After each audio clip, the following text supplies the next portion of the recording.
Visit Israel, and you'll be startled by how many colors you'll see. I don't mean the colors of the buildings or landscape. I mean the colors of the people. Black, white, olive, brown, and everything in between. Israel is a true United Nations.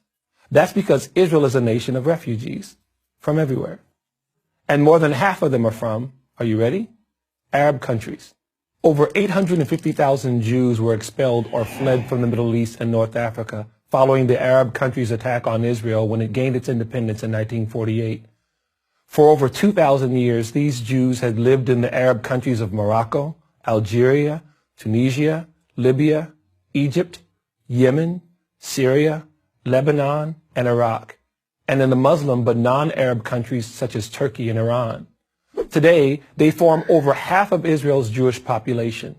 Many of these Jews from Middle Eastern lands look, well, just like other people from Middle Eastern lands, of darker complexion with dark hair. Other Jews migrated from North Africa. So why is their story so unfamiliar to most people? The most important reason is that they didn't remain refugees for long. But refugees they most certainly were. The vast majority forced to leave their homes, possessions, and businesses behind. In other words, they came to Israel with nothing. Some 650,000 of the Jews forced to flee North Africa and the Middle East became citizens of Israel. The other 200,000 fled to the United States and other Western countries. To give you an idea of how few Jews remain in Arab countries, consider these numbers. There were 150,000 Jews in Iraq in 1948. Today, there are less than 10. There were 140,000 Jews in Algeria. Today, there are less than 50. There were 75,000 Jews in Egypt. Today, less than 20. The pattern is the same across North Africa and the Middle East. Now contrast these forgotten Jewish refugees with the most celebrated refugees in the world, the Palestinians. How is it that the Jewish refugees are not even an afterthought, but the Palestinians are the longest lasting, most lavishly supported refugee population in the history of the world? The answer is purely political. After Israel gained its independence in May of 1948, the surrounding Arab nations attacked the new Jewish state. As a result, about 700,000 Arabs living in Israel fled. Many left because of the war, and many did because they were told by Arab leaders to leave the Jewish areas. The idea was that they would return once the Jews and their state had been destroyed. Khalid al-Azam, the Syrian prime minister in 1948 to 1949, admitted this Arab role in persuading Palestinians to leave.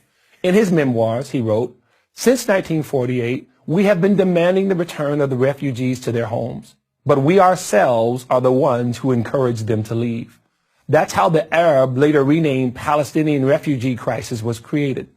In 1949, the United Nations formed UNRWA, the United Nations Relief and Works Agency for the Palestinian refugees, the largest and only long-term UN agency that was ever formed to deal with just one group of refugees.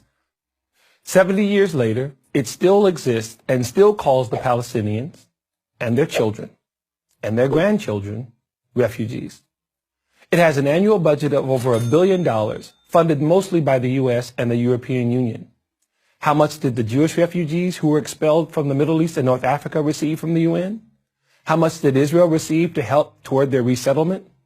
How much does it receive today? The answer to all three questions is the same: zero. So the next time you hear someone talk about the Palestinian refugees, ask them why they never talk about the Jewish refugees.